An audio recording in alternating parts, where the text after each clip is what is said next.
Hau piztua du? Bai, ez da? Bai. Bueno, arratsaldeon, ongi etorriak, danoi eta eskerrik asko, hurbildu izanagatik. Ongi etorriak finantzia armatuak izeneko solasaldi ziklora, bai? Hau bigarren eguna da, lau solasaldiz osatutako zikloa da. Eta, bueno, ziklo honetan,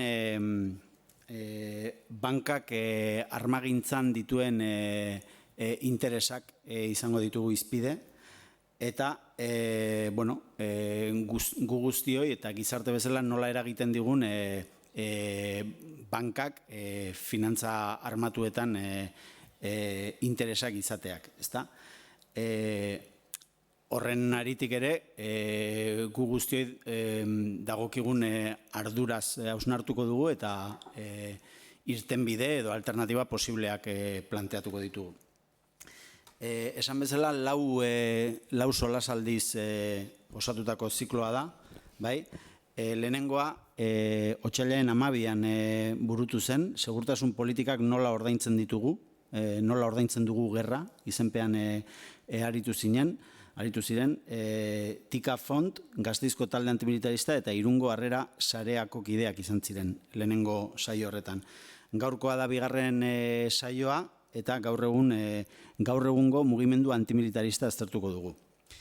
Martxoaren 9an, banku armatutik banku etikora izeneko solasaldia burutuko da, eta martxoaren 30an emakumeok gerra arma gisa, feminismoa eta antimilitarismoa lelopean jardungo gera. Antolatzaileak bake ekintza antimilitaristak taldea, finantza etikoak Euskadi eta setem egoaizea taldeak dira. Eta kanpainaren izena banka armada da. Bueno, solasaldiarekin hasi aurretik eskaeratxo bat egin nahi dugu. Banko Bilbao Bizkaia, Banko Santander, CaixaBank, Banko Sabadell edota Bankian akziorik izango bazenute, eskatuko genizueke gurekin harremanetan jartzeko, zeren, badakizue bereiek akziodunen batzordeak eta deitzen dituztela, eta asmoa da akziodunen batzorde horietan parte hartzea gero hitzaldian salatuko dugun, maigaineratuko ditugun kontraesanak bertan salatzeko. Eta horretarako, behar dugu akziodunek beraien parte hartze eskubidea baimen diezaguten, beraiek dutenak guri baimen diezaguten batzorde horietan parte hartzeko. Adibidez, BBVA-arena martxoaren 13an da, akziodunen batzarra, eta orduan, interesgarria litzateke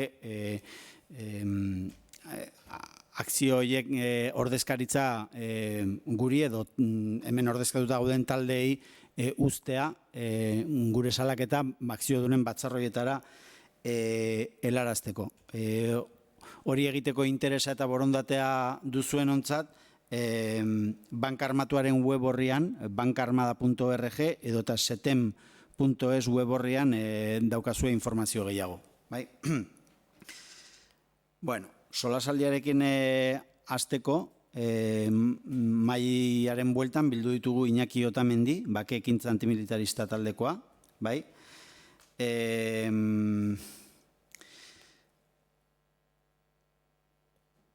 Bego Oleaga, Mujeres contra la Guerra, emakumeok gerraren aurka taldekoa, eta gero ni neu, Ibon Ostolaza, Fiare banka etikoaren sustapen taldeko kidea. Ez dakiten nahi dezuten nik zuen taldetxoen aurkezpen txiki baitea, edo zuek zeuek zuen taldearen aurkezpen, bai, zuek zeuek egin. Orduan hitza, ez dakit, Begori edo Iñakiri? Bueno, eskerrik asko, etortzeagatik. Bake ekintza antimilitarista taldea, orain dela 2 urte, 2018an sortu zen, eta alde batetik parte hartzen dugu 80garren eta 80garren hamarkadan objezio eta insumisio mugimendutan parte hartu genuen pertsonak, eta bestalde azken garai hauetan errefuxiatuekiko elkartasun mugimendutan dabiltzanak. Batez ere, ongi etorri errefuxiatuak eta gero beste kanpaina edo egunerokotasunean errefuxiatuei nolabait hori laguntza ematen. Baina mugimendu hauen garrantzia nolabait ez da bakarrik eta ez da gutxi, hori ez, gerra egoeretatik edo gizarte desestrukturatuta daukaten hainbat herrialdetatik iparraldera, ez, beste herrialde batera bizimodua bilatzera etortzen dian pertsona horiei arreta egitea, ez, hori oso garrantzizkoa da, baina talde hauek batez ere jarri duten mahai gainean, beraien egoera gure bizimoduarekin zer ikusi zuzena daukala, ez? Gai hori mahai gainean jarri dute. Nolabait, gerra hemen hasten dala jarri dute mahai gainean. Bai hemengo estatuen interesak, enpresen interesak, gure bizimodu ere baita eroso hau nolabait, ez? Mantentzeko beste herrialdeetako egoera krisialdi horiek, gatazka horiek dira, ez? Gure bizimodua mantentzeko erabiltzen dian egoera horiek, ez? Orduan, talde hauek berriro mahai gainean jarri dute egoera hori, eta gure talde antimilitaristan saiatzen gera hori, gizarte desmilitarizazioen aldeko hainbat esparrutan. Igual, ni uste, bere taldea pixkat esplikatzen baldin baduzuen taldearen labur bat, eta gero jarraituko dugu igual. Orduan jarraituko, hausan du. Bueno, gu talde antimilitarista klasikoa, nolabait, ez? Badaude, esan nahi hori, badaude hainbat ONG, talde ekologista, feminismotik ere bai, militarismoaren eragina salatzen da. Gure taldea da estriktamente edo zehazki antimilitarista. Militarren eragina gizartean batetik, segurtasunaren zaintza hori hor dago, ez? Ez dute zuzenean noski, segurtasunaren denok babestu eta kontzeptu horiek beti erabiltzen dituzte, ez dutelako esan nahi nolabait hori, gure gizarte eredu kapitalista edo mantentzeko daudela, ez? Gure bizitza konsumista eroso hauek eta ipar-hego arteko harreman desorekatuak. Gero baita ere, estatu bakoitza, estatu bakoitza ezberdina da, baina militarrek betetzen dute estatuetan nortasunaren eta mugen zaintzaren eta nolabait balore horiek mantentzen dituzte.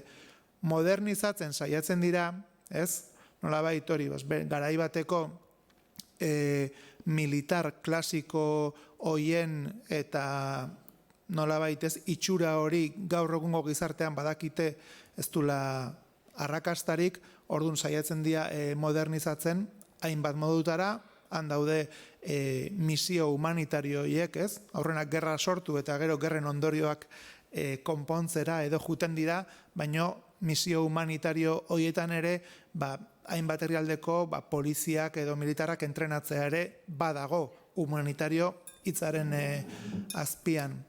Edo baita ere hori Turkiako mugetan edo handaudenak, Espainiako militarrak handaudenak ez daude herritarrak babesteko, baizik eta handagon misilen base bat babesteko. Nolabait hori, humanitario horien barruan disfrazatzen da nolabait beste gauza asko. Militarren baita ere evoluzio hortan, orain gizonak eta emakumeak daude ejertzitoan, baino matxismoa leno nolabait militarrek gizartean soldaduskaren bidez gizonengan edo inposatzen zuten matxismoa, orain eskema matxista horiek ere ejertzitoan bertan dauden gizon eta emakumeek modu ezberdinetara sufritzen dituzte. Benetako berdintasun bat hori ezinezkoa da olako eskema batzutan eta hori, salaketa asko ere daude nolabait hori, sistema horrek eragiten du batetik matxismoa, tratu ezberdintasuna, emakumen estereotipoak oraindik mantentzen dira, jerarkian ezin dute ere igo, eta gero hainbat egoeratan ere violentzia ere jasaten dute emakumeek ejerzituaren barruan. Baina gero militarismoaren beste nolabait mozorro bat gaur egun da ere adibidez gazteleraz unidad militar de emergencias edo deitzen dana, ez?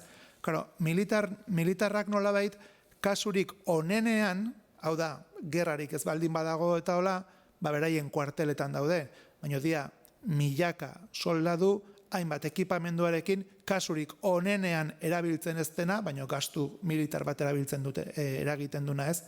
Baina momentu batean asmatu zuten nolabait han ez ere egin gabe dauden soldadu horiek posible zala sute bat dagonean, uholde bat dagonean, edo beste egoera batzutan beraien hori ez, kopuruz antolatuta dauden konpainia hoitantola, kopuru asko mobilizatzeko gaitasuna daukate, jendea mobilizatzeko dauzkate ere hainbat ibilgailu eta espreski zutetarako edo erositako gauzak, eta orduan han parte hartzen duten norbait gizartari lagunduz, ez? Bilbon, 80. hamarkadan enduzan uholdetan, han, edo Loiolan ere, hemen, gertatu danean, atera izan dira, ez? Laguntzera edo, kemenos, ez? Behintzat bizi lagun bezala balin badaudero lako egoera batean. Baina gaur egun, unidad militar de emergencias honen bidez, ja presentatzen dira salbatzaileak bezala, ez? Eskerrak gu hemen gauden. Horrek nolabait tapatzen du, beste leku askotan, bonberoekin dagon arazoa, ez dagoela bonbero nahikorik, hainbat lurraldetan, lurralde horiek babesteko. Edo ikusten da ere, arazo estruktural batzuk gertatzen dira, salatu egiten dira, baina gero, arazo hori larriagotzen danean, orduan datoz militarrak, ez, salbatzera. Eta orain polemika ez dakit egon nahin beste, baina Zaldibargo zabortegian ere, militarrek ja eskaini dute bere burua, ez gudazkau helikopteroa, gudazkau ez dakiz, lasai etorriko gera, ez? Orduan, beti ere, ez? Arazoa zabortegia da, arazoa zaborren kudeaketa da, baina gero beraiek etortzen dira, salbatzera, laguntzera, ez? Orduan, militarismoa modu ezberdin horietan dago gure gizartean. Nolabait ere, gaur egun ja ez da helburu militarrak edo ja ezin da nolabait, ez, garai batean igual hitz egiten bazean, azkenean da status quo edo sistemaren helburuak eta beraiek daukate funtzio batan.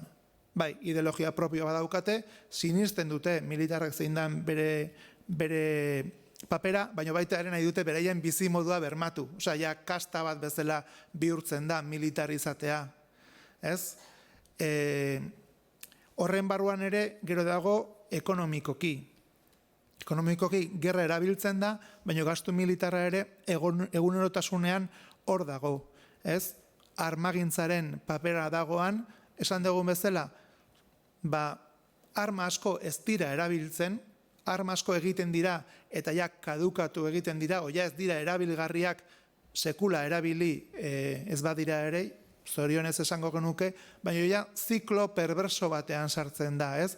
Batez ere gaur egun teknologiaren hobekuntzarekin, ez? Egia da, egiten dituzte lenguan Gasteizkoako hitzaldian ere esplikatu zen, ez?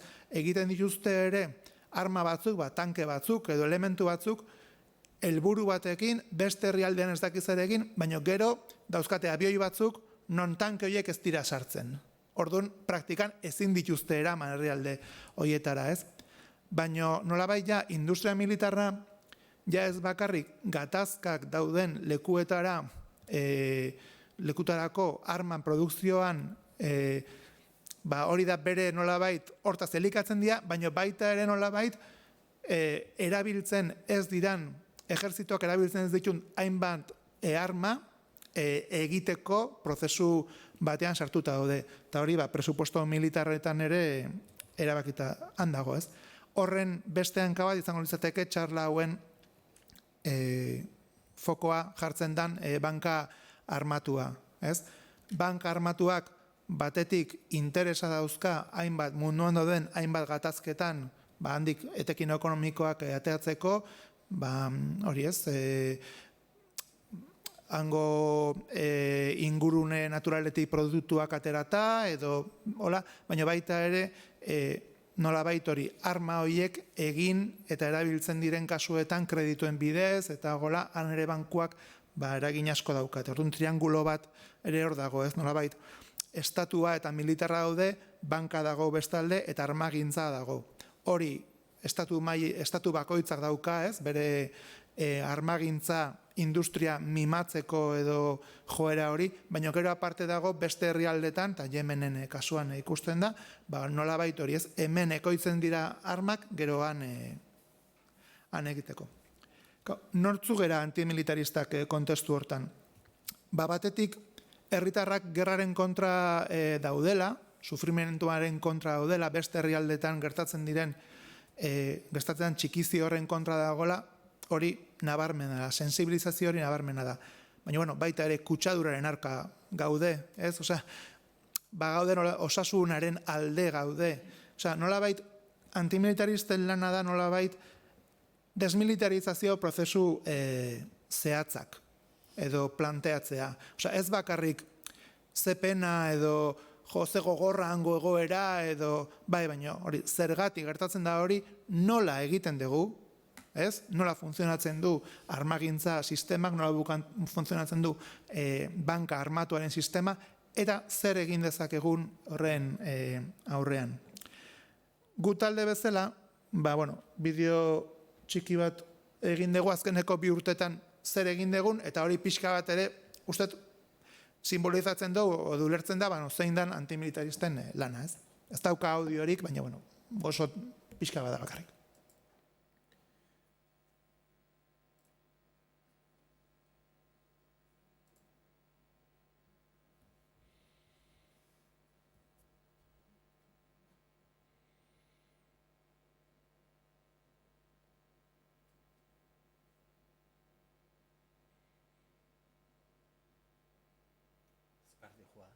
Bai, pixka simbolizatzeko nolabait ze esparrutan edo mugitzen gehan. Bakizue, hori hau zen WhatsApp bidez zabaltzeko bideo bat, eta orduan oso praktikoa.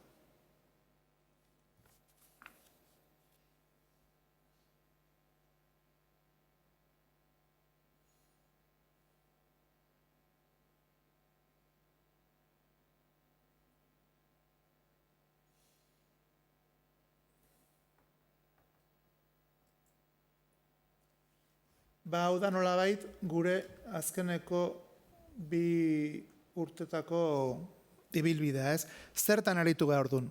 Hitzaldiak edo antolatzea ditugu, gaurkoak bestelakoak, konzentrazioak edo behintzat egoera zehatz batean aurrean, kalean egon nahi dugu, eta gero parte hartu dugu beste ekimenetan, bideoan ikusian bezala, ez?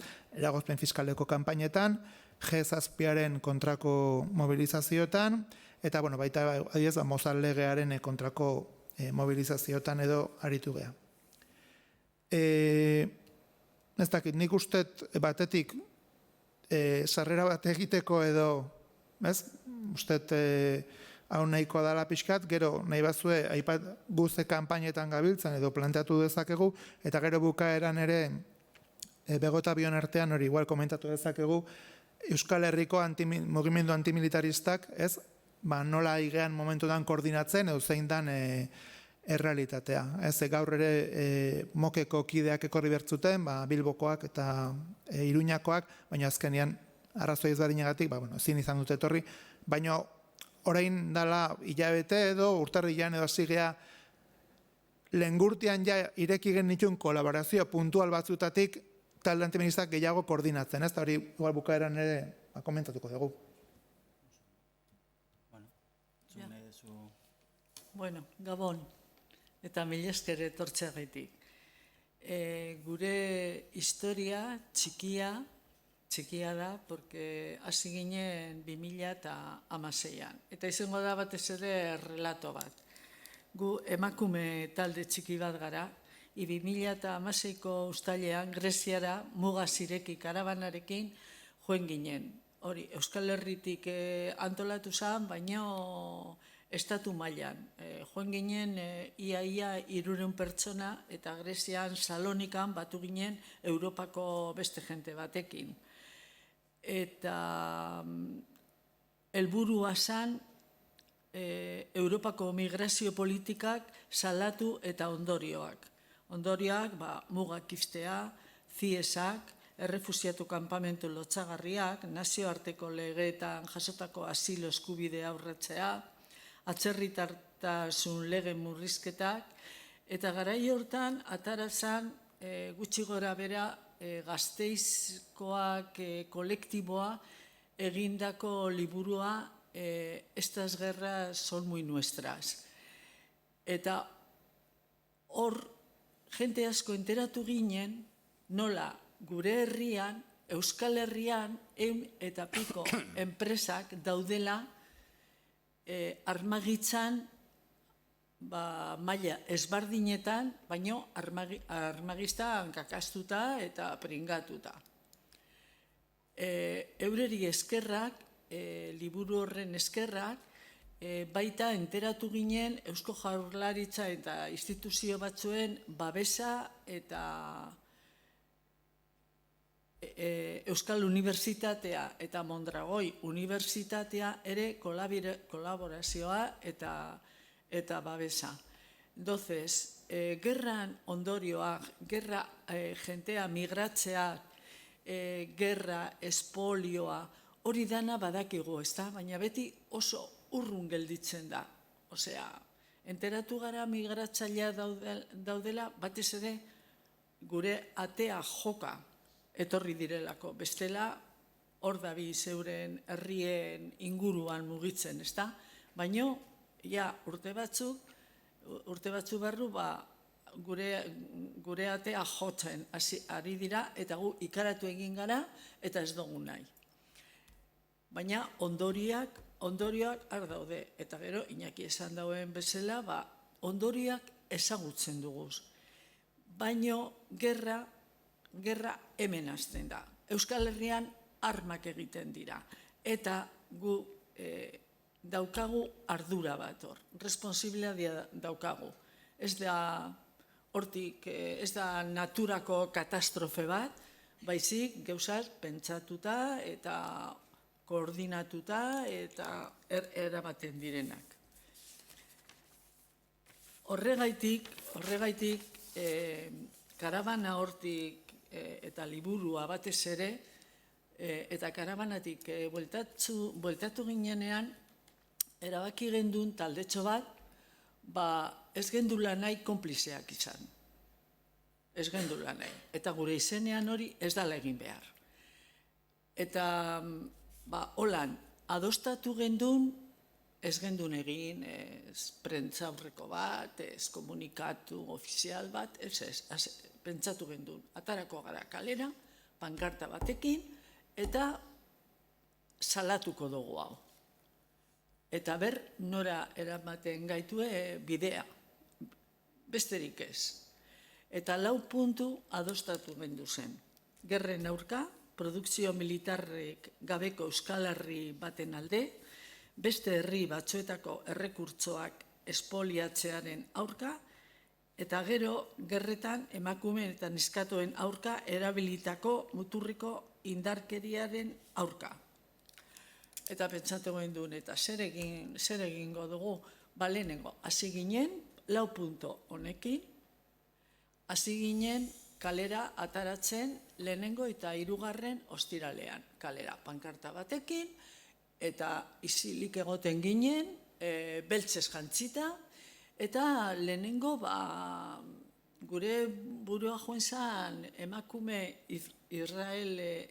Israelen emakume bat, kalera atara ziren 1981 edo, Palestinaren okupazioaren aurka, eta astero ataratzen ziren. Gero hurbildu ziren emakume palestinar batzuk, eta hori, esperientzia hori zabaldu zen planeta guztitik. Eta pentsatu gendu, holako gauza bat egingo dugu, besterik gabe. Eta holan hasi ginen, eta gero pizkanaka hasi ginen ere, Zeutako emakumeen porteadorak hil ziren bi, horren aurka zabaldu gendun horrizka batzuk, propaganda batzuk, edo roiabari buruz gerra emakumeen aurka, zerbait, edo Beasaingo kafa tranbiarekin egingo duen kontratua edo, azkeneko enkarteladan zabaldu gendun horri bat horreri buruz. Osea, gero Zeutan egon ziren marrubiak batzen inbernaderoetan emakume marroki batzuk esplotazio gogorra eukizuten eta eraso sexualak ere. Eta horbe zabaldu gendu zen horri batzuk. Hori da puntualki. Eta orain, azkenean bakarrik ataratzen gara ostiral batean. Eta beste ostirala hartzen dugu batzeko, porque, claro, gu 7 emakume gara, baino gero beste saltza batzuetan sartuta gaude. Entonces, egiten dugu batu, enkartelada prestatzeko pizka bat, zer egingo dugun, eta hori.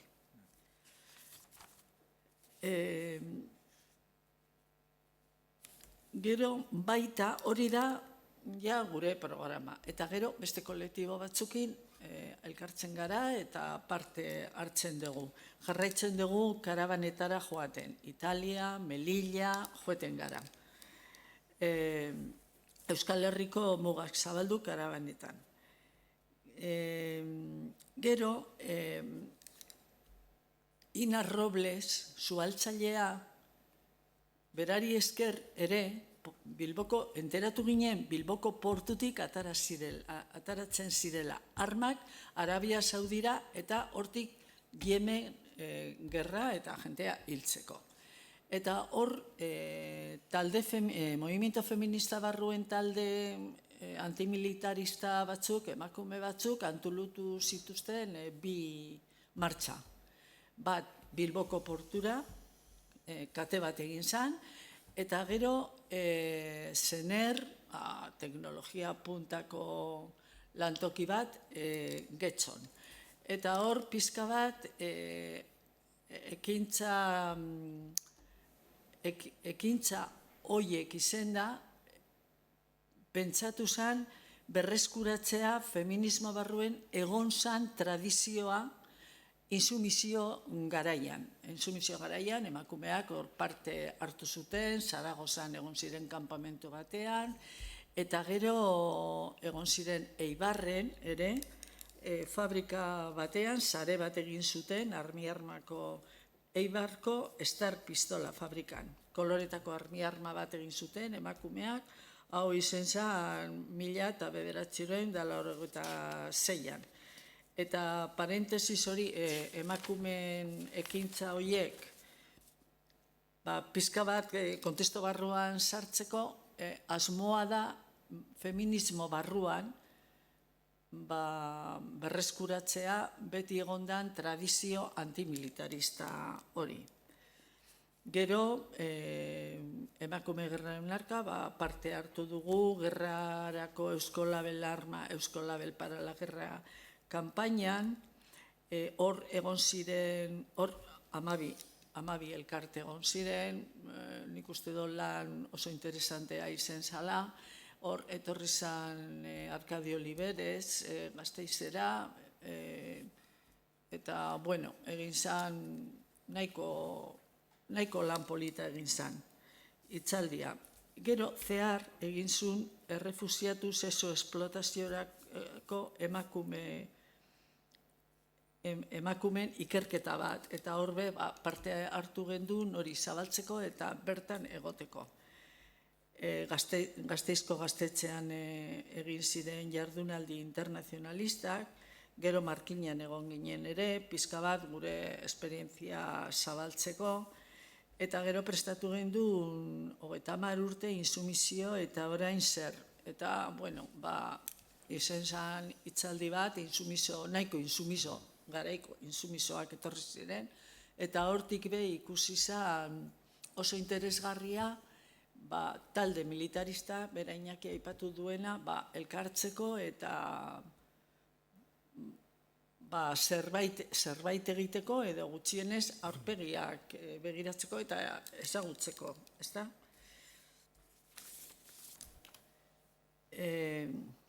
Etorkizunean zer? Uste dugu milaka arrazoi dagoela aipatu ditugun gai guzti hauen inguruan informazioa ematen jarraitzeko. Behin eta berriro bidagabekeria hauek salatzeko eta ondoriak pairatzen dituzten guztiekin elkartasuna erazteko. Eta txikitasunetik borroka honekin jarraituko dugu. Gure salaketaren arrazoia gure gizartearen imaginarioaren parte izan daitezen. Porque gerra hemen hasten da. Gu uste dugu, gu talde, esan du lehen, talde txikia gara. Zuhaitzailearen ekintza, berarentzat ondorio batzuk ekartzituen, baino, ekintza txikia. Baina ekintza txikia garrantzitsuak dire, porque ekintza txikia kateatzen dire, beste batzukin sortzen dira, ezaguten gara, ni hemen nago, gaur gure esperientzia txikia kontatzen, eta dira gauza batzuk oso txikia direnak, baina garrantzitsuak dira, porque aurpegia jartzen dugu errealitate zati bati, oso izkututa dauden errealitateari, oso izkututa. Eta nik uste dut, batez ere da gu konplizeak izatea nahi dugun ala ez. Nire ustez hor dago, gerrak hor daude ez, gerran, hemen. Abstraktuan. Bai, eta gerra hemen egiten dira, eta egiten dugulako gure gonbidapena da zueri, salatzeko, aldarrikatzeko, gerrarik ez, arma industriarik ez, herrien baliabideen espoliorik ez, eta gerrarako armagisa erabilitako emakumeen aurkako indarkerik ez. Hori da nire, gure Gasteizko taldetxo horren pizka bat mezua. Eta, gero nahi badozute galderaren bat egin edo... Porque, claro, bera esan da binaki ere, baina gu gerra, armak, industria eta gero gure bizimodua. Gure bizitzako bizimodua ez da universala, ezin da, eta berzer egiten dugu bor. Eta, mi esker eta besterik gabe. Nik fiare edo banka etikotik natorrela esatea askotxo da. Martxoaren 9 banku armatutik banku etikora izeneko solasaldia izango dugu, orduan gaur ez dugu jorratuko fiare edo banku etikoa oso sakon, baina ni hemen nago eta ura nere errotara eraman da, pixka bat hitz egingo dizuet hortaz, eta zuek aipatu dezutenaren hildotik. Azteko apunte bat lehenazu zaitena, zuk aipatu dezu MOK KEM taldeak etorri behar zuen, ezin izan da etorri eta barkamena eskatu horrengatikan, bereien partez, baina, ezin izan dira etorri. Banka etikoa. Aipatu dezute, gerra hemen hasten da, erantzunkizuna. Nik uste dut, banka etikoari dagokionez, kontua da, hain zuzen ere, aldarrikatzetik edo protesta egitetik ardurak norbere gain hartzean datzala kontua, eta banka etikoa hortik doala, ezta? Azteko nik uste esan behar dela ekonomiaz oso gutxi dakigula. Zer da dirua? Nork sortzen du dirua? Nork ekoizten du dirua? Nun inbertitzen da? Jendeak ez daki deus, horretaz, nik ezer gutxi dakit horretaz. Eta gure buruari telebistan ikusten ditugunean sarraskiak, gerrak, ikusten dugunean mundua interes makurrez betea dagoela, gero beste galdera batzuk sortzen zaizkigu, ez? Bat, ze parte hartze dugu guk horretan? Eta guk, nik uste dut, hausnarketa bat bai egin behar dela. Lehen duela 2-3 mendeko gerretan edo hirugarren mundu deituriko horretan ematen ziren gerretan, edo parte hartzetan gerra ematen zenan lapurreta ia fisikoak egiteko. Urrea dela, petroleoa dela, gaur egun ere petroleoagatik egiten da gerra, ez da? Baina gaur egun beste elementu bat dago, eta da, lehenengo mundu deiturikoan, gehi beste hainbat partetan, sortzen den mozkina, etekina, aurrezkia, bai, inbertitu behar dela, hau da, dirua, esaten dizuet nik ez dakit asko ekonomiaz, baina badakit dirua inbertitu behar dela. Dirua inbertitzen ez palin bada, kaja batean balorea galtzen du. Orduan, inbertitu behar da, eta inbertsio hori izan daiteke gizartearen onerako, edo izan daiteke gizartearen kalterako, nun inbertitzen den. Orduan, eta gero, bigarren elementu bat horrekin harremana duena, da gaur egun munduaren parte batean, langile garenok edo ugazaba ez garenok edo badaukagu aurrezki, poltsa txiki bat, batzuek gehiago, beste batzuek gutxiago, eta horren gaineko ardura hartzea dagokigu, zer egiten da diru horrekin. Orduan, bukatzeko, banka etikoaren aurkezpenarekin edo bukatzeko, banka etikoak bere buruari galdetzen dio, nun inbertitzen da diru hori, nori sortzen dio etekina inbertsio horrek, eta bermatzen dio bezeroari inbertsioa ez dela odolez bustia egongo, esan dezagun, bai? Inbertsio etikoa izango dela. Eta gero, bigarren elementu bat importante iruditzen zaidana da esatea, banko etikoa zentzu batean, esan dezagun, jatorrizko banko klasikoaren oinordeko dela, esan nahi dut, diru errealarekin funtzionatzen du. Gaur egun, dirua merkantzia bilakatu da, baina dirua lanaren bitartez sortzen den aberastasunaren representazioa izan beharrean, paperean edo metalean izan beharrean, dirua ekoiztu egiten dute ezerretik, karo, zorra sortuaz, eta orduan bankuek ja lan egiten dute berez existitzen etzen diru bat erabilita. Horre gainera, langileon mozkina den aurrezkiari balioa galdu arazten dio. Orduan, banko etikoak berreskuratzen du diru edo aberastasun errealarekin jarduteko funtzioa. Ez dakit ondo azaltzen dudan, baina nik uste dut importantea dela bigarren elementu hori. Orduan, zuk aipatu duzu, Iñaki, gerra hemen hasten da esaldia, gustatu zait, eta zuk aipatu duzu konplize ez izateko ardura hori, ezta? Banka etikoak gizarteari eskaini nahi diona da norberak duen ardura individual horretan hainbat elementu daude.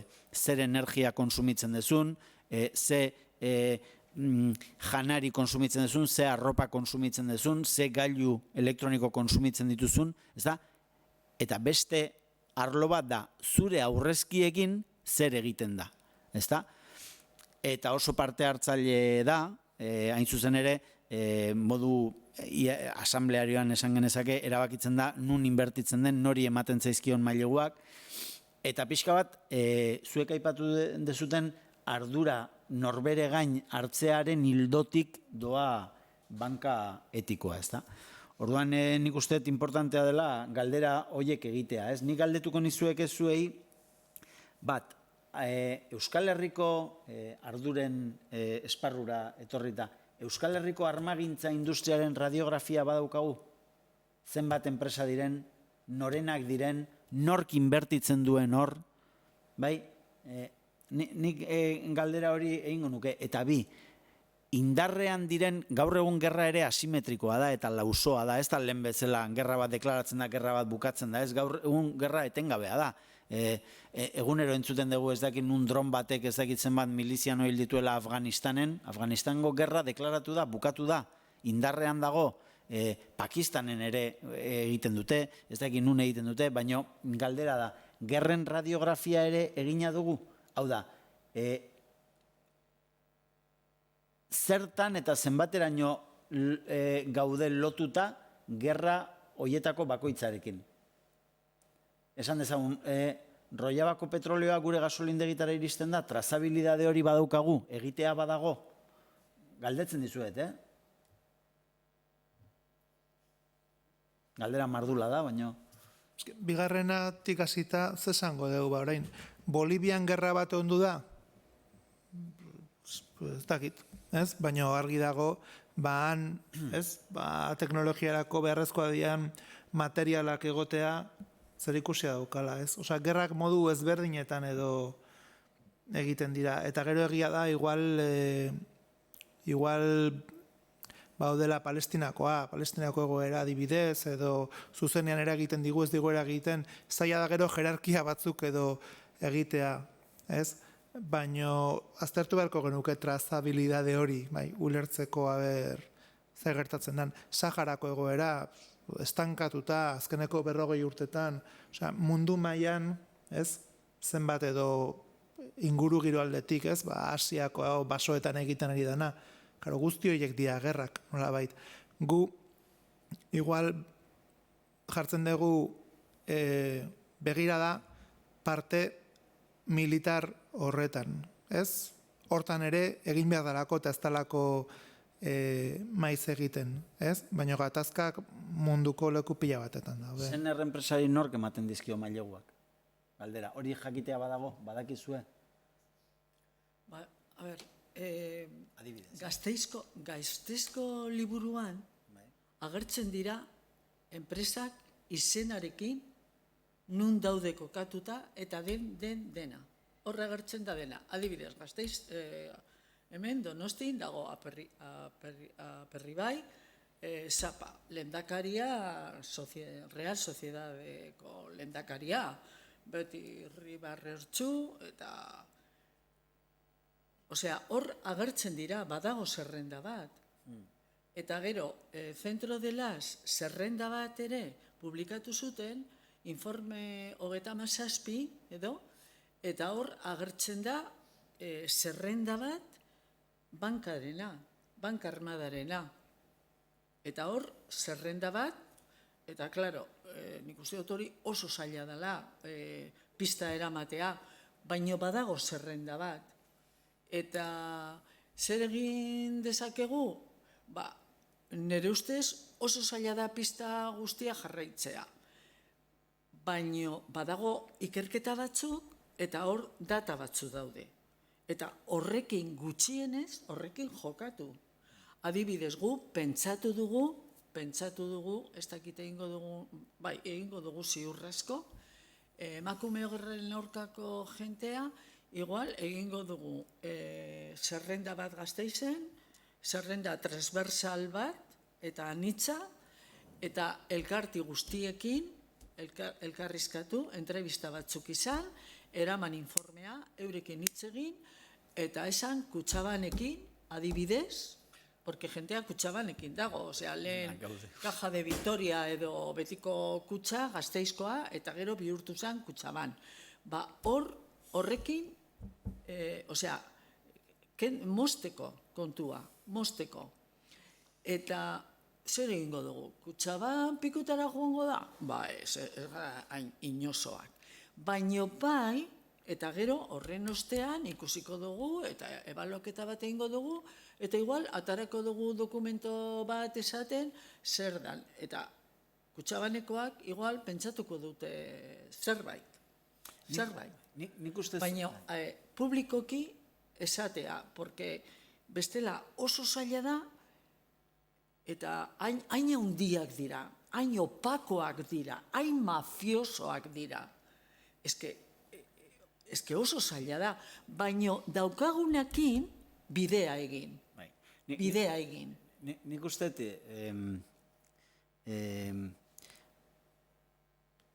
danari bezala ikus dakioke alde positiboa edo negatiboa. Ez da, nik alde positiboan ikusiko nuke aldarrikapenetik ardurak gure gain hartzerako urratsa ematen ari garela. Poliki, ez da?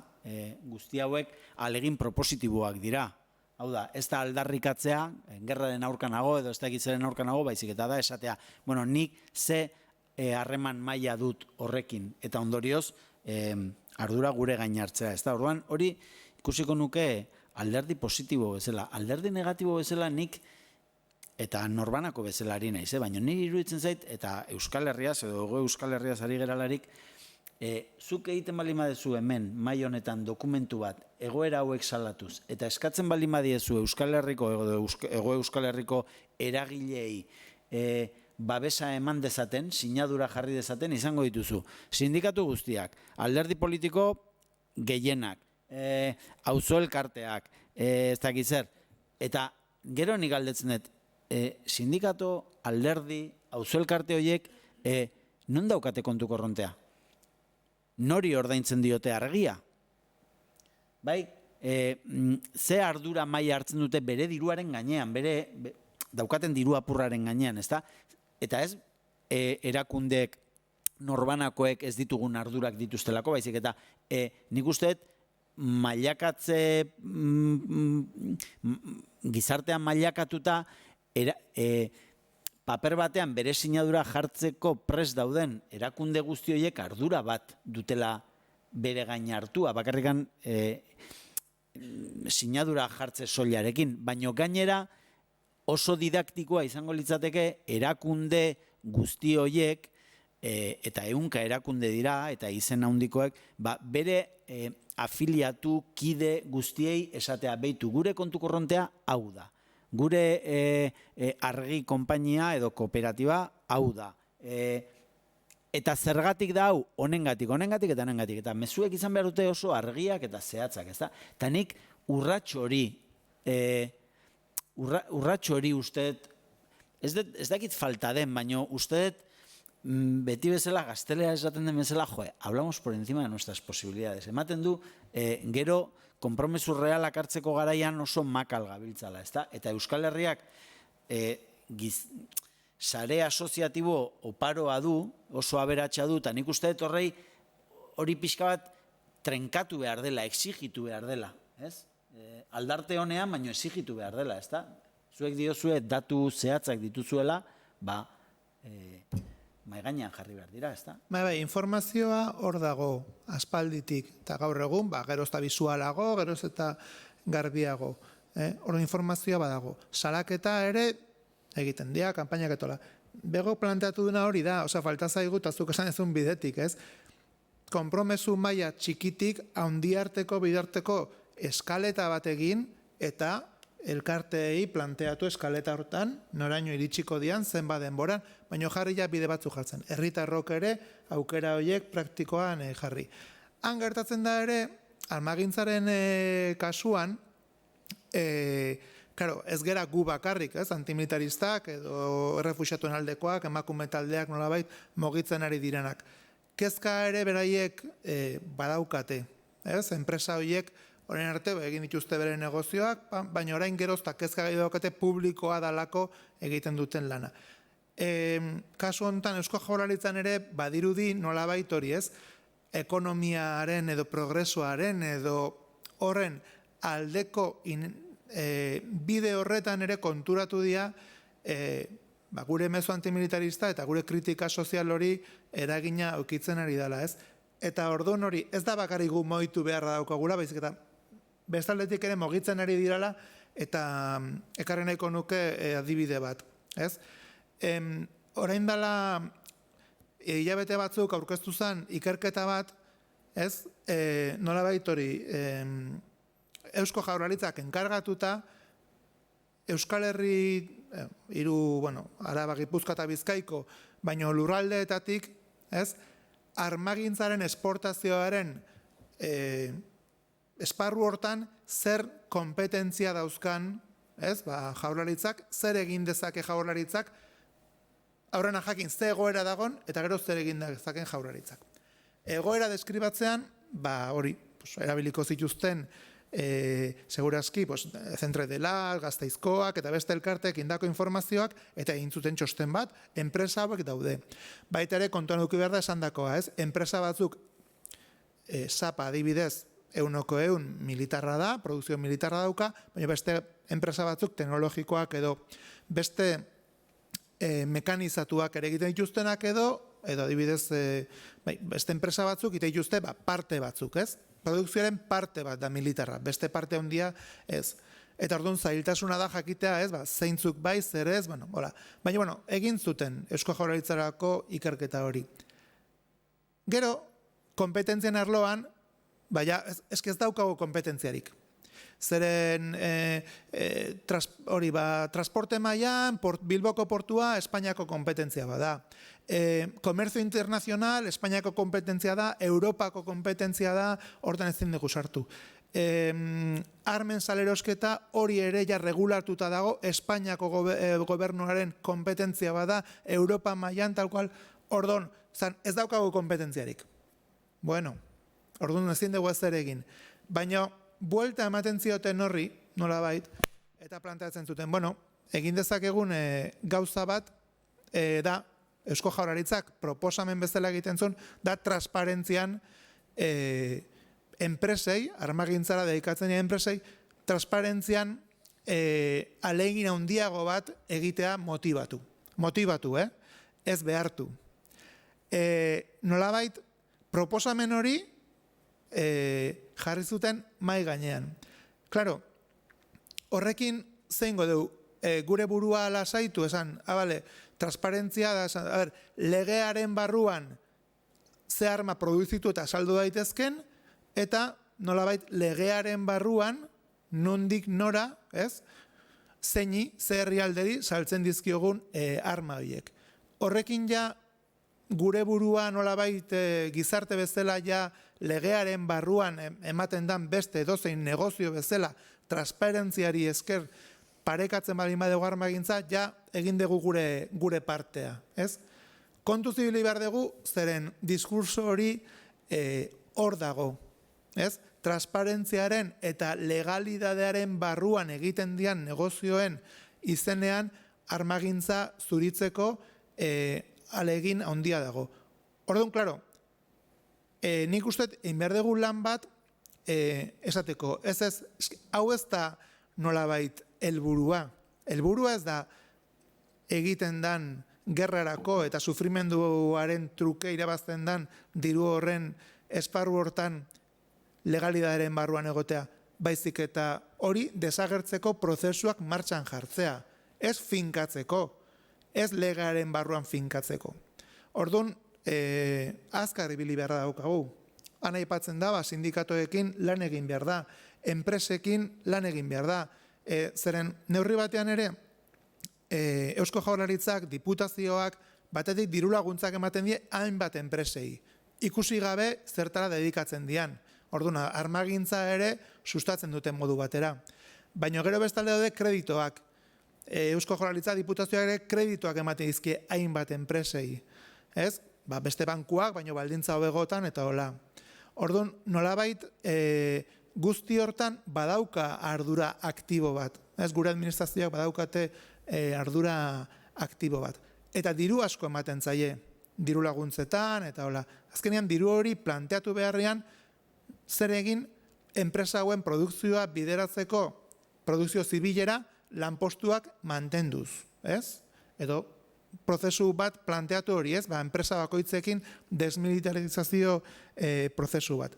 Han orduan lana urgentea daukagu, inerzia beste aldera dijoa. Eta bukatzeko guzti honek ere... Inerzia beste aldera dijoa? Inerzia nolabait hori jaurlaritzaren edo instituzioen inertzia da eramatea nolabait transparentziaren bidez legalizazio baten eta normaltasun batera. Zuritza nolabait, o normaltasun baten barruan jartzea. Zuritu itzazut erabiliko, ze da gauza txar bat on bihurtu nolabait, baina nolabait normaltasun batean sartu. Eta adibidez, erramientak badaude, eta badago kooperazio lege bat non planteatzen dan, Eusko Jaurlaritzak ez diela diruz lagunduko armagintzan, gatazka dauden herrialdetan, armagintzan ibiltzen diren enpresei. Planteamendu honek transparentziakoa planteatzen lege hori ere aldatzea.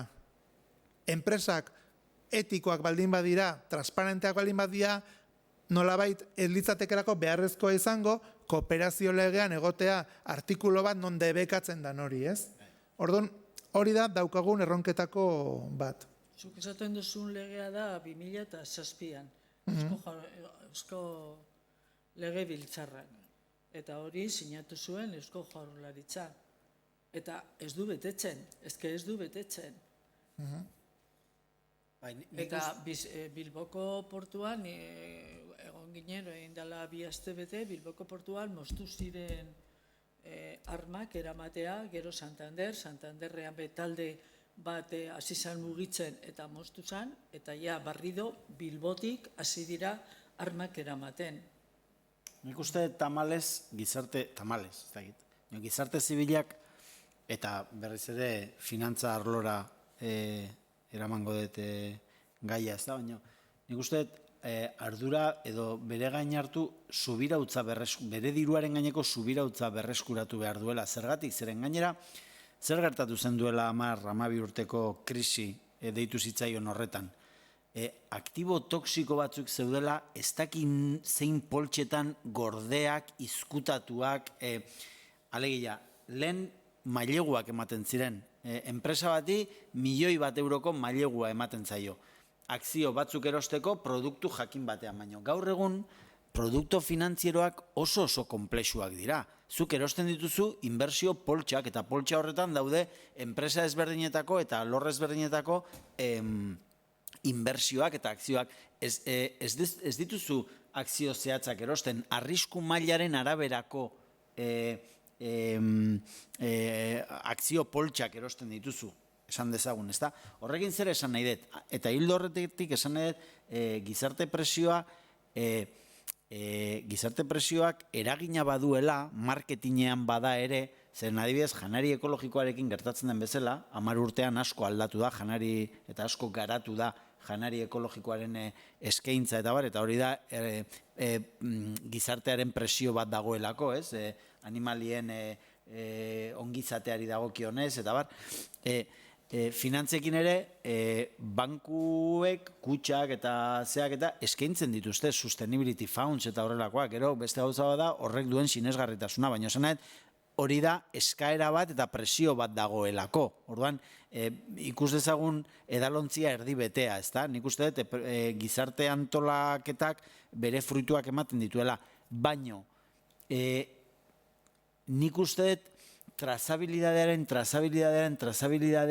horregatik botatzen nuen galdera, hain zaila denez, iruditzen zait, erresagoa dela geronen tresnak sortu, diruari dagokionez, geuk gure aurrezkiak berreskuratu, bai, eta guk gizarte ekimen bezala inbertsioen ardura gure gain hartzea. Badakit gai potoloa dela, ezta? Baina niri oso zaila iruditzen zait pentsatzea kontrolagarria dela zer inbertitzen den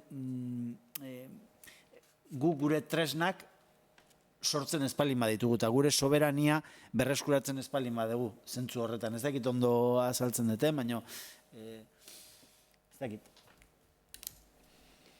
Gero galdera bat norbait dago dagoan, nahiko hitzein dugu ere.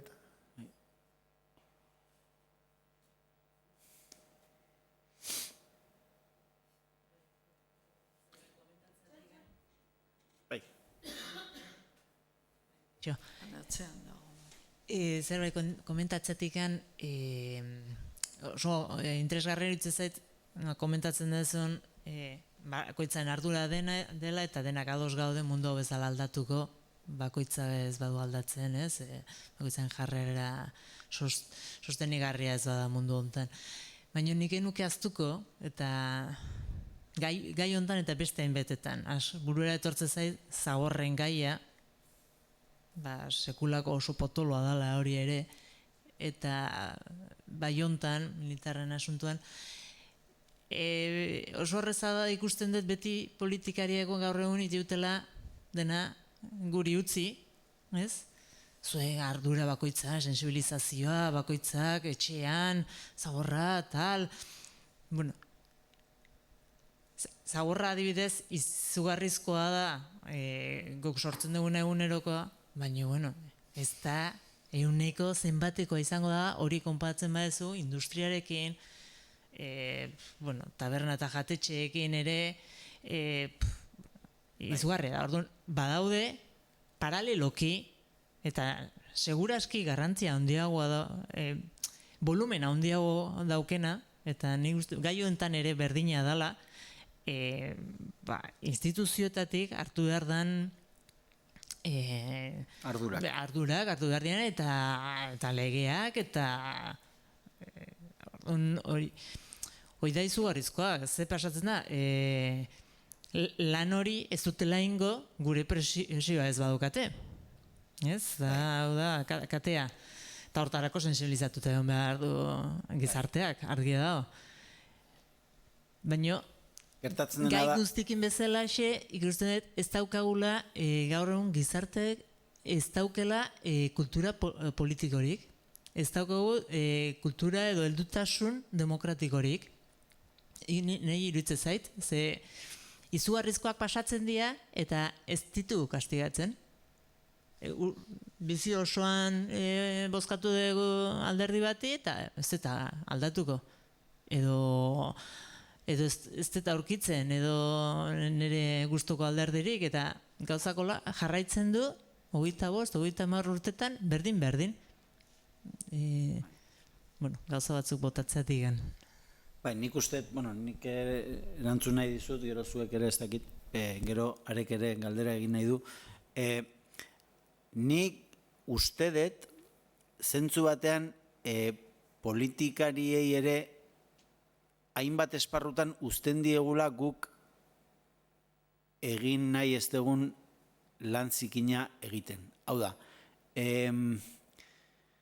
karo, hemen konsumitzen den energiaren 80% hemen ekoizten espalin bada, bai? Karo, zerbait egin behar da, eta ardurak hartu behar dira, eta ardurak orotarikoa dira, bizierari dagokionez, ekoizpenari dagokionez, eta bar. Orduan, nik uste dut denok dakigula hainbat konplizidade daudela nazioarte mailan, ezta? Eta, karo, eztabaida eta biziereduaren gaineko eztabaidari heldu nahi ez diogunez gero, aldarrikapen huts uzten ditugu hainbat gauza, baina sakondu gabe, uste dut hori da nire irudipena.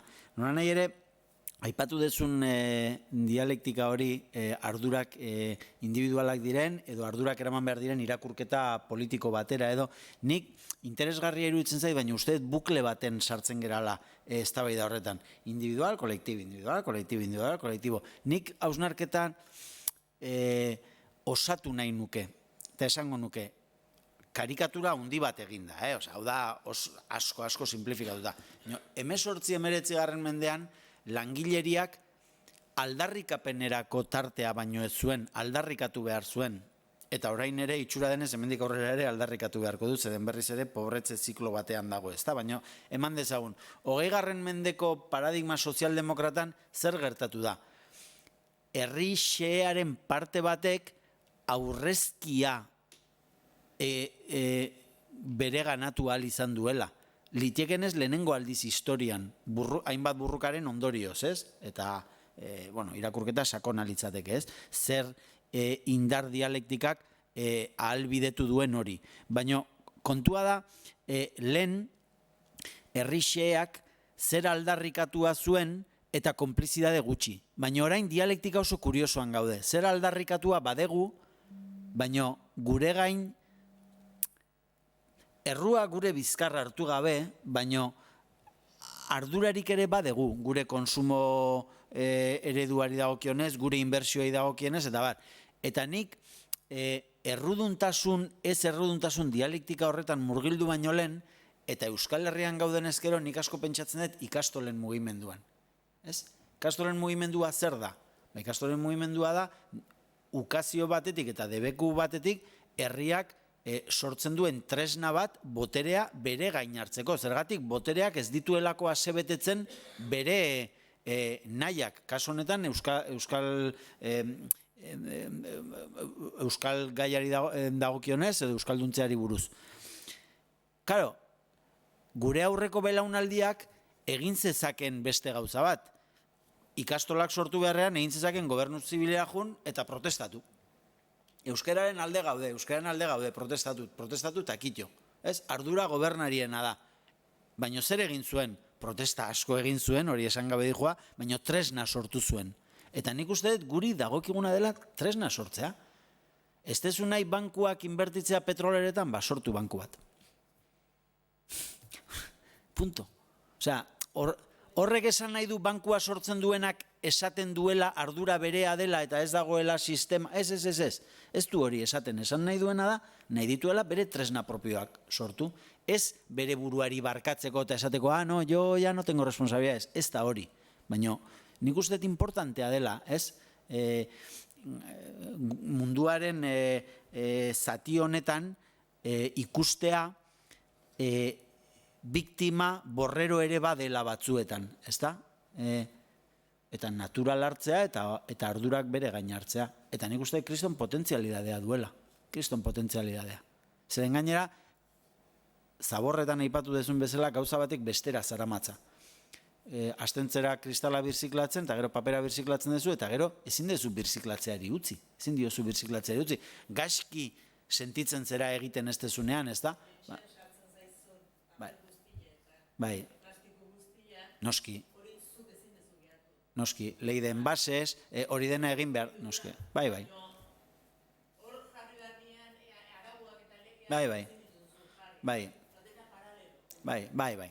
Ados nago. Ez dakitzuek erantzun nahi diozuten, edo? Igual handago pertsona bat, ez da? Lehena da informazio bat eta bigarrena iradokizun estrategikoa bi antimilitaristentzat. Lehenik badago trazabilidad a la inversa.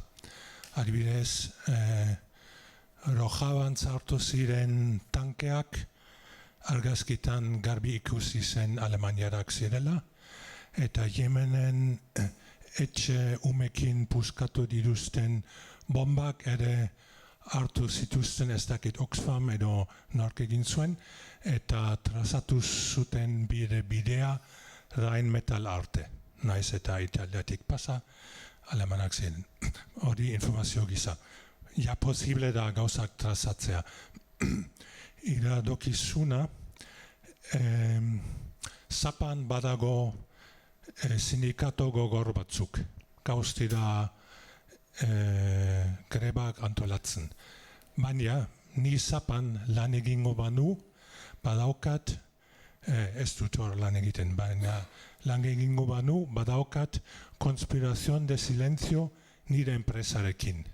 Nik ez dut nire lanpostu galdu nahi.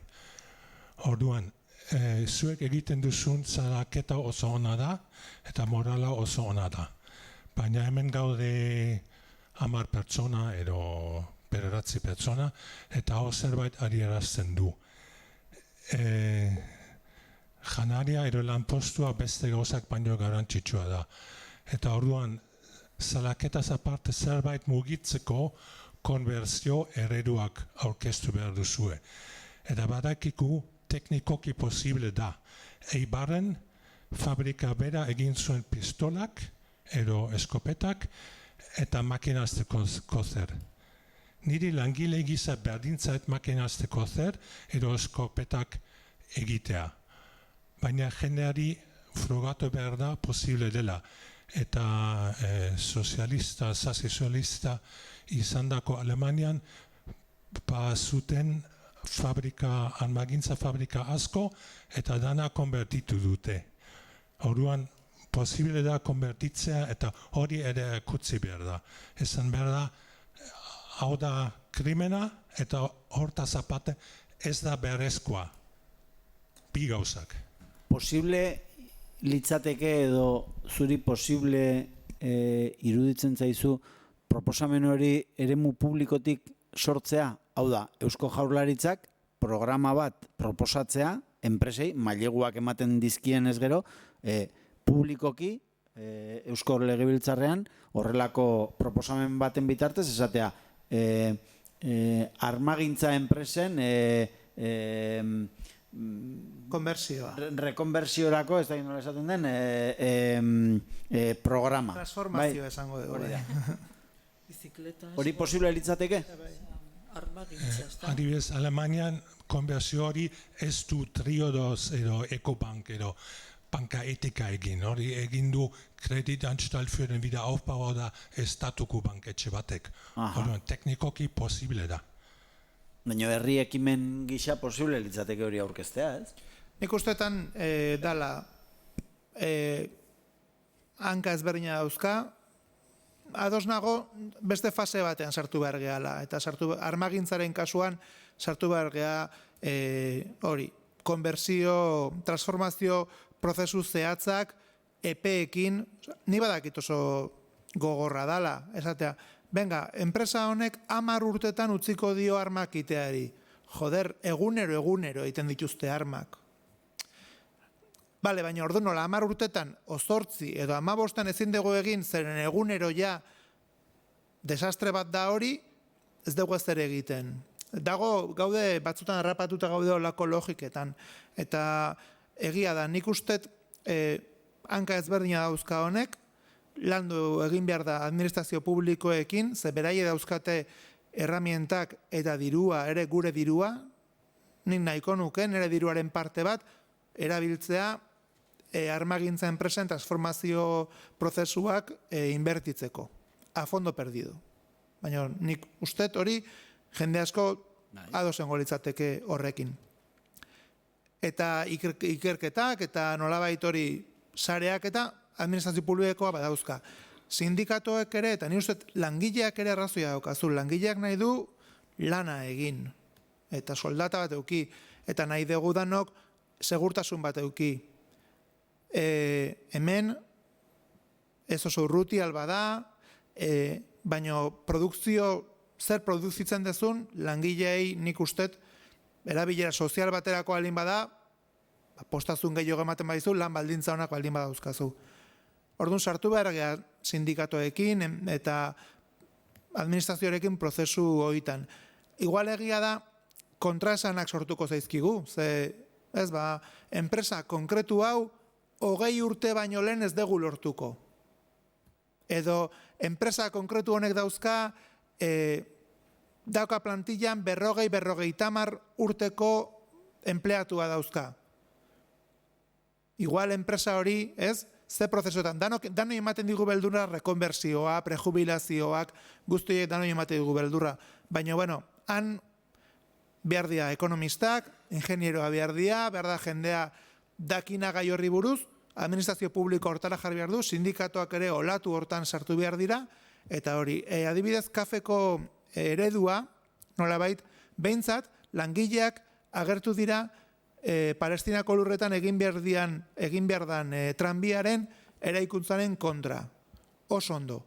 Baina, gero, mundu mailako ekonomiaren kontu hauek direla eta badirudi behin enpresa batek pauso bat, 2-3 emateitula kontratu bat egiteko orduan, atzera jotzen baldin badu, ondorio ekonomikoa zigorrak ere badatoz eta hola. Bueno, oraingoan behintzat kafekoak jarri duten mai gainean.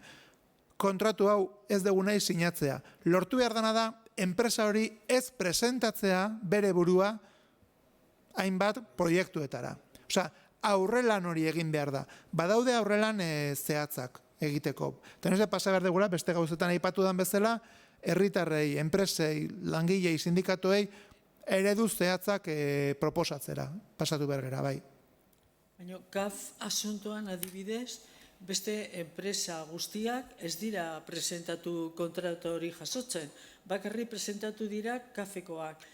Azkenean, bai, kaf bakarri gelditu da, Eta ganera ez daukate arazorik enkarga de trabajo, porque daukate kontrato pila. Entonces, enpresa aurretik, enpresa frantzesa egin zuten tranbia lehenengo, gero jaso zuten ez dakizen zigor, galdu zuten diru pila, eta hori igual kaferi gertatuko zaio. Osea, komite ados dago ezartzeko eta langileak ere. Eta ez dakigu ber zer gertatuko da. Baina interesgarriena da sortu dela eztabaida. Eztabaida, porque oso zaila da enpresa guztiak, enpresa eta antimilitarismoa eta enpresa, porque hor sartzen zara beste eztabaida batean. Lana, edozein lana da ona, edozein lana da duina, Entonces, hor sartzen zara beste eztabaida batean. Baina bestea nola ni sinisten dut gauza txikietan, uste dut oso, bai, oso nola produktiboa direla gauza txikiak, bitartean, bidean, zu salatuko duzu hemen Euskal Herrian, nigonaz Gasteizkoak eman dute hitzaldi bat, Euskal Herrian dauden enpresari buruz, eta jentea eserita zegona ezekiten. Euskal Herrian 100 enpresa, osea, gu herrian bolo-bolo, pakeari buruz, violentziari buruz, suelo etiko, mesedez. Sartu behar gara, ispiluan begiratu behar gara. Aber ze nolako herria garen. Eta oso herri majoan bizi gara, noski. Baina, badaukagu horti gauza batzuk inkonfesables. Osea, eta nik uste dut egiten dugun salaketa hori, informazioa, eztabaida egiten dugun bitartean, bidea egiten ari garela. Nik uste dut bidea egiten ari garela.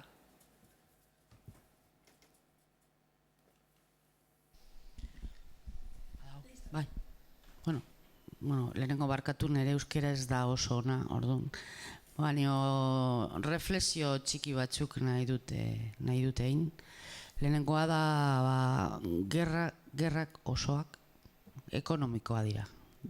Fondo ekonomikoa badago, bera, hor behan badago beti, eta lehen, oain, eta bihar, eta hola segitzen bagea, eta hori, eztabaida egin behar dugu, hori ateratzeko eta hortik dator dena.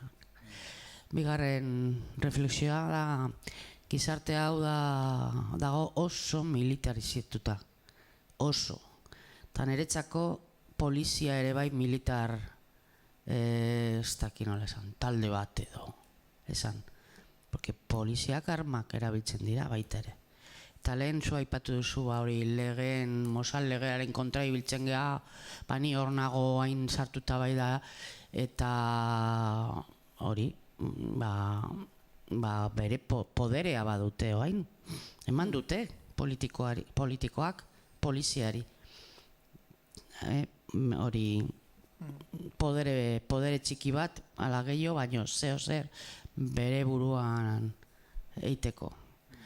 Eta armak erabiltzen dira, municipalak baita ere. Gogoratu behar dugu. Eta gero, adibide bat, hori, aipatu duzu hori Errealeko Aperribaien bere enpresakin, eta egon ginen, egun bat anuetan, hor aurrean, Erreala eta derbi bat zen, eta hor egon ginen, audio batekin, eta hor, etorri zen etzaina, eta esan zuen, bere izena ezin da aipatu, Aperribaikoa, eta audio kendu, esku horriak ezin da banatzen, eta pankartan zegoen, Rojabaren kontuakin, nola bere enpresaren armak hor jundirela, eta azkenean, egon ginen jendeari esaten, ahoz esaten, gizon hori, hain majoa, hori egiten da. Peligrosoa da. Peligrosoa da. Bai, eta gaur eman du ez dakize jokalaria, bela insignia de brillantes eta ez dakizer, oso majoa.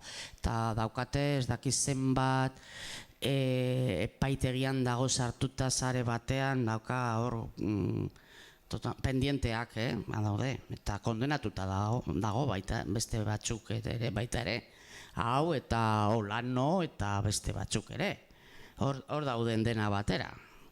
Eta adibide hori, azkenean, ertzaina esan zuen, si quiere usted mencionar su nombre en algún lado, vaya al juzgado y denuncie. Bai, eske hori, denunziatuta dago, baina zergatik ni denunziaten, hemen salatzen ari naiz, hemen, hau da gure salaketa, eta zergatik jun behar dut hori, ni ni pertsonalki epaiketara salatzea hori. Anekdota goiek ibiltzen gara, eta armaren enpresak ni urteak ditu, eta ni ezautzen nuen, hori transformismo hori, Star enpresa Eibarren eta Elgoibarren, eta gero makinak, eta baino, azkenean lana da. Berdin zaie batzuk, jendeari berdin zai ze egiten ari dira. Armak ala makina de koser, jostunan makina, berdin zai. Nire lana, enpresa, fabrikan noa, gure garaian nola ez izen, baino hori da.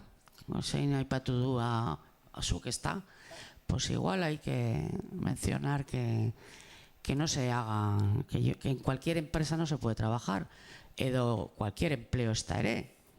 Igual militarrak, igual egin behar du, esan behar dugu, zu zergatik zea militarra, zergatik zoazo hori de esto de apoyo edo de no sé qué, porque creo que la mitad les engañan algunos, baita juteko misión de hori de humanitario eta ez dakiz zer.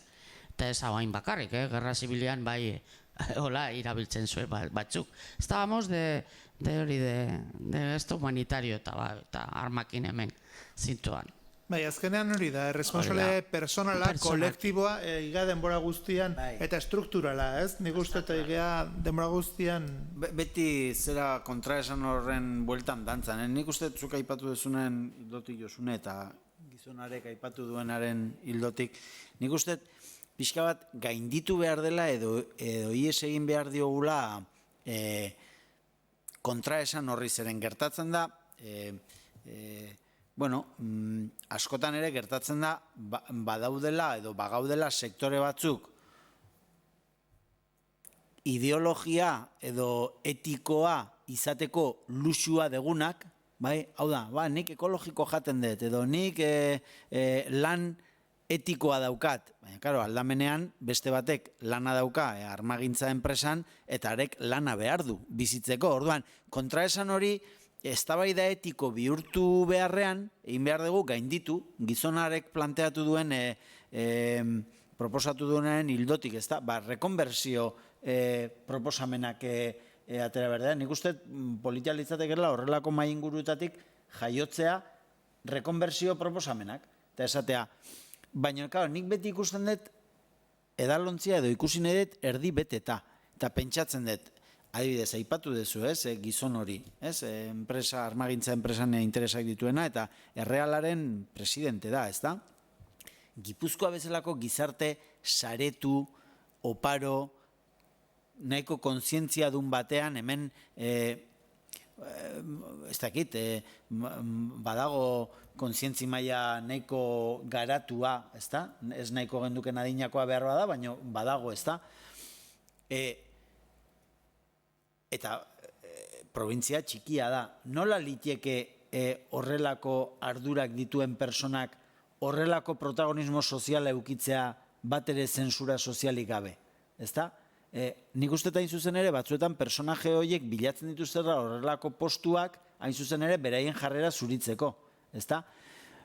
Baina impotentziatik haratago, niri oso interesgarria iruditzen zuek planteatzen duten zentzu horretan, proposamen alternatibak, kontraesan hori gainditzen duten proposamen alternatiboa mai gaineratzea, ez? Eta esatea, venga, proposición de reconversión de la industria armamentística en Euskal Herria. Bai? Bueno, 10 urterako proposamena da, esan nahet, baina bai, oso interesgarria iruditzen zait.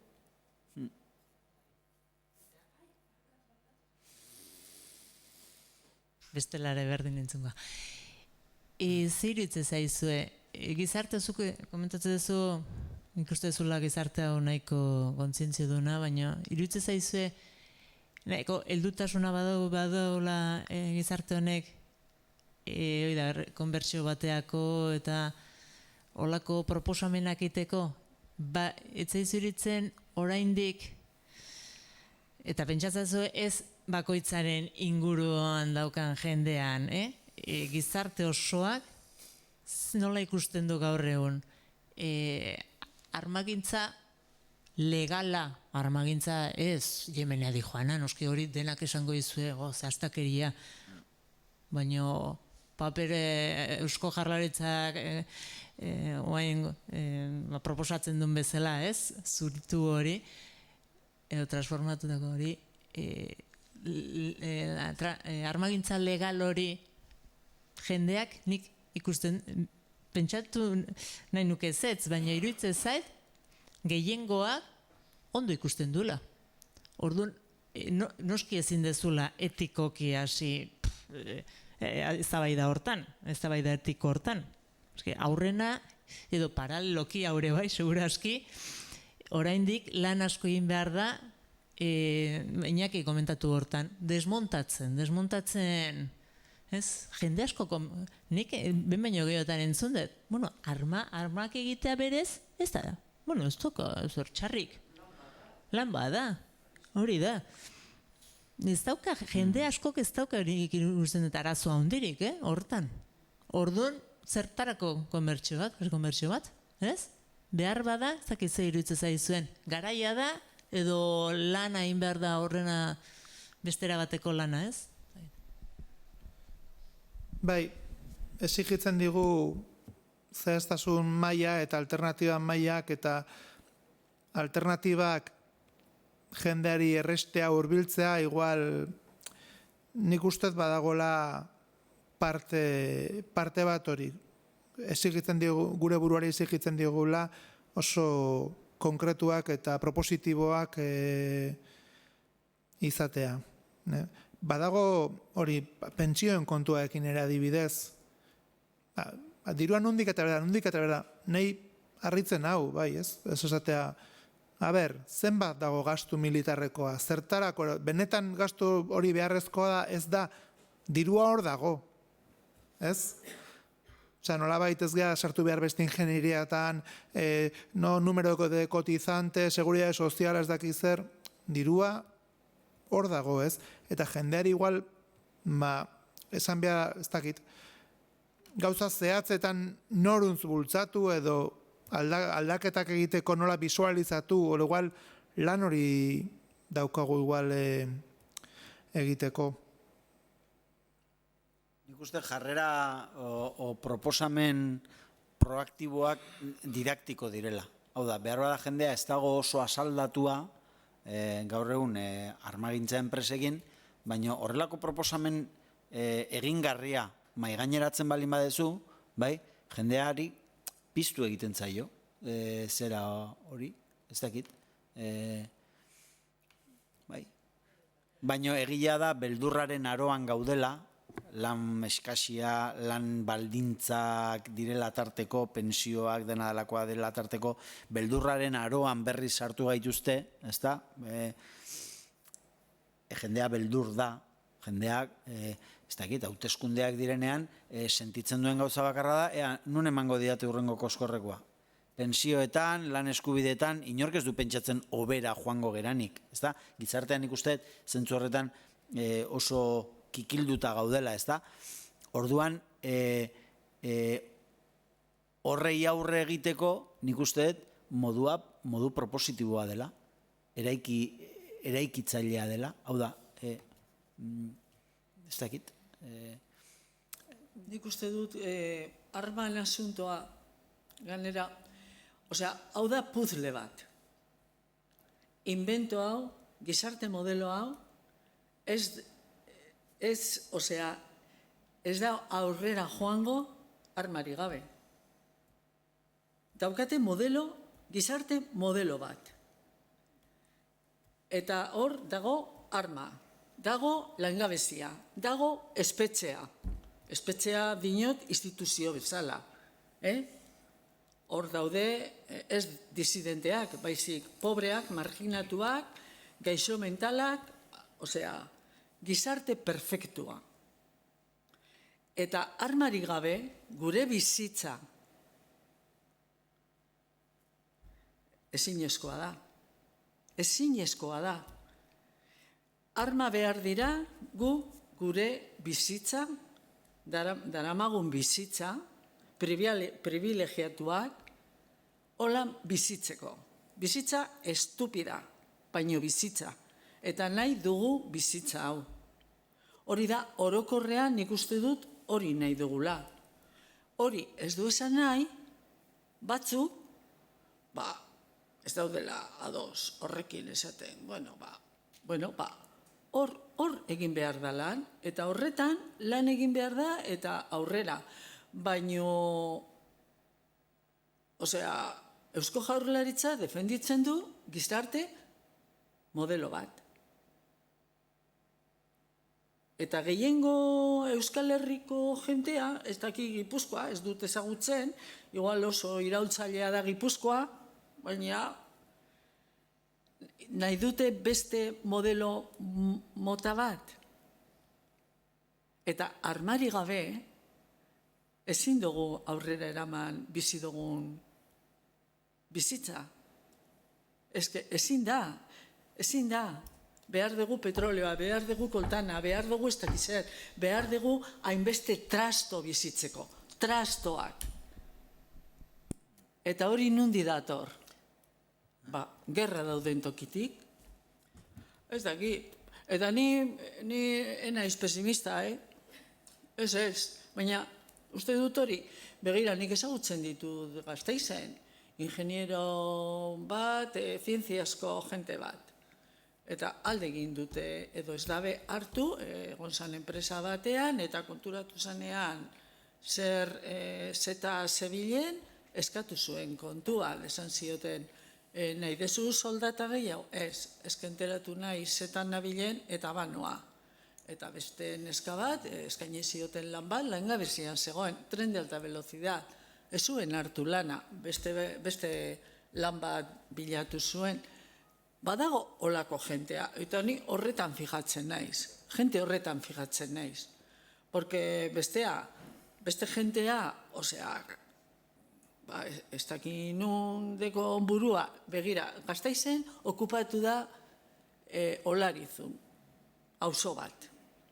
100 piko persona. Eta dira udaletxekoak. Udaletxeko, ni diskusio bat eukin nuen kalean, ez da?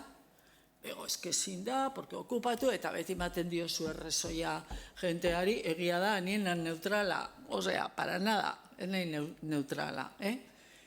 Esan nion, nola, errealitatea ikusten dugu, zoetani, betaurriko ezbardina daukaguz, realitatea ikusteko, eta utzi dezakegu alde batera diskusioa.